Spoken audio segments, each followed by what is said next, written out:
Con su permiso, presidente, esta participación está dedicada a los millones de mexicanos que esperan justicia y que este gobierno se las ha negado.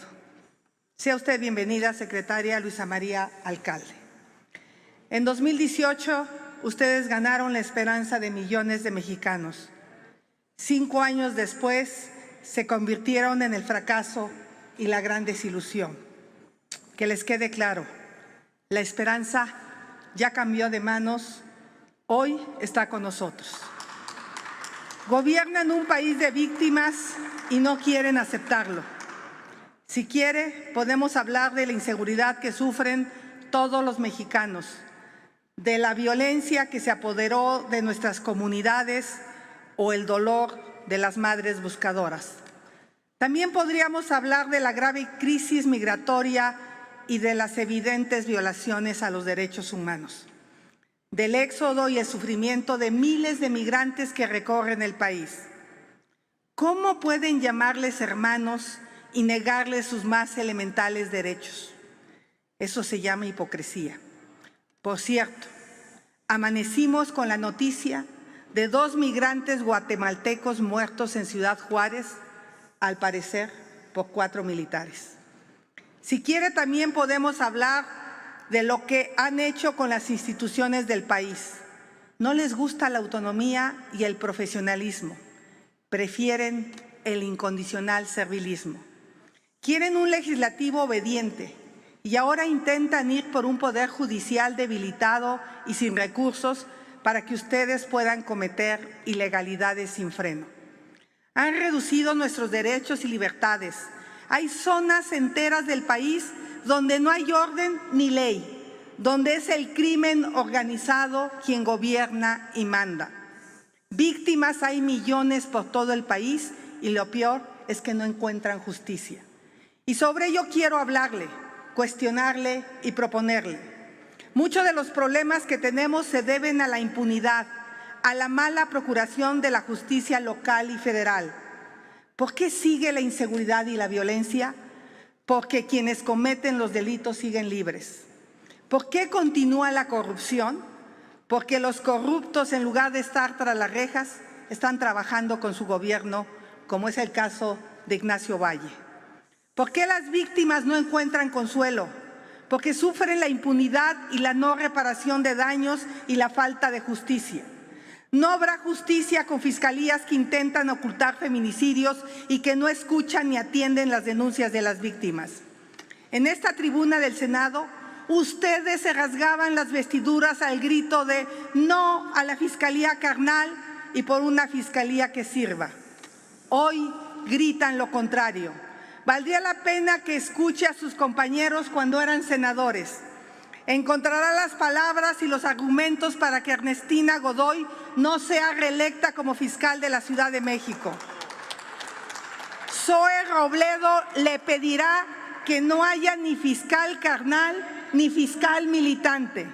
Mario Delgado y Dolores Padierna le exigirán que en las fiscalías no haya pase automático. Miguel Barbosa, en paz descanse, le planteará se elijan fiscales en procesos abiertos y no simulados. Manuel Bartlett le prohibirá haya fiscales tapadera de la corrupción gubernamental. Y Laida Sansores le preguntará ¿qué esconden bajo la alfombra para que desoigan a las organizaciones sociales que exigen fiscalías autónomas e independientes? Espero los atienda y pida a sus partidos que cancelen la simulación y abran un proceso auténtico para tener un fiscal o fiscal mujer profesional y autónomo. Le pido que Ernestina Godoy renuncie por decencia a su aspiración.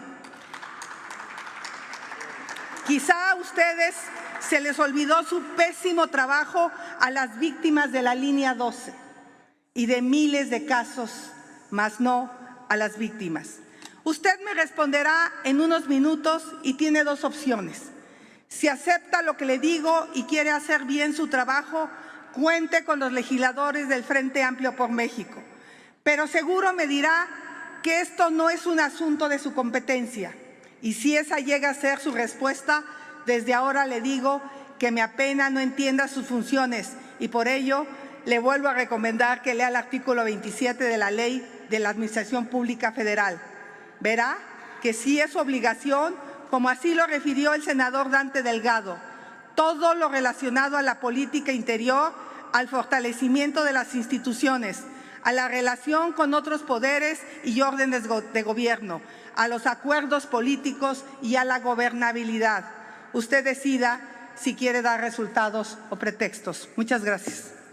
También se hace un cuestionamiento respecto a la estrategia de seguridad, a una revisión de la estrategia de seguridad, y esto se comentó también por parte de otros legisladores. Es un tema que también se preguntó en su momento en la Cámara de Diputados y lo que contestábamos era: ¿por qué habríamos de cambiar la estrategia de seguridad si hoy nos está dando resultados?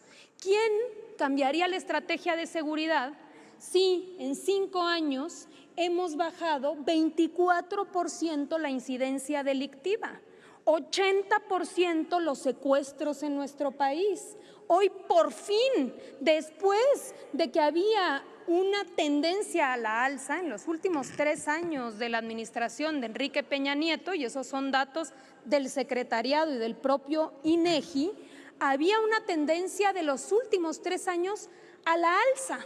Y fue muy difícil los primeros 3 años contenerlo. Pero después del 3er año empezó a bajar. Y se plantea aquí, dicen, es falso. Bueno, estos son datos del INEGI, no son datos del gobierno. Hace apenas unos meses, el INEGI publicó los datos de uno de los delitos que son los que menos cifra negra tienen, como es el caso del homicidio precisamente, y demuestra cómo ha venido bajando el número de homicidios en nuestro país. El INEGI habla de 9.7% y con datos del secretariado, senadora, le puedo informar que ha bajado en 17%. Entonces, ¿cómo cambiar la estrategia de seguridad cuando hoy estamos teniendo estos resultados? Sobre todo si conocemos, como muchos de ustedes conocen, senadoras, senadores que incluso estoy viendo aquí que han participado en su momento en otras administraciones en temas de seguridad, cuando sabemos que cuando hay una tendencia a la alza, lo más difícil es inclinar esa balanza. En ese sentido, es que estamos teniendo estos resultados. Senadora, la invito y con mucho gusto le hacemos llegar lo publicado por el INEGI, que es público y que no lo digo yo ni lo dice el Gobierno de México, lo dice el INEGI. Y no solo eso, también a eso hay que incorporar, fíjese usted, un dato adicional que me parece muy relevante. También el INEGI hace apenas unos meses, quizá 1 o 2 meses, sacó una encuesta respecto a percepción de la inseguridad. Y ahí también podemos avalar que la estrategia funciona porque se ha venido reduciendo precisamente en ese sentido la percepción de inseguridad en nuestro país. En todos los delitos, estimada senadora. Ahora bien, respecto a las preguntas. Permítame, oradora, por favor, solicito, permitamos. Sí, senadora, yo respeto su opinión, no la comparto, pero no solo no la comparto yo, no la comparte la mayoría de los mexicanos y eso es lo que se traduce en estas encuestas de percepción que se hacen sin distingo partidista, tocando las puertas de los ciudadanos.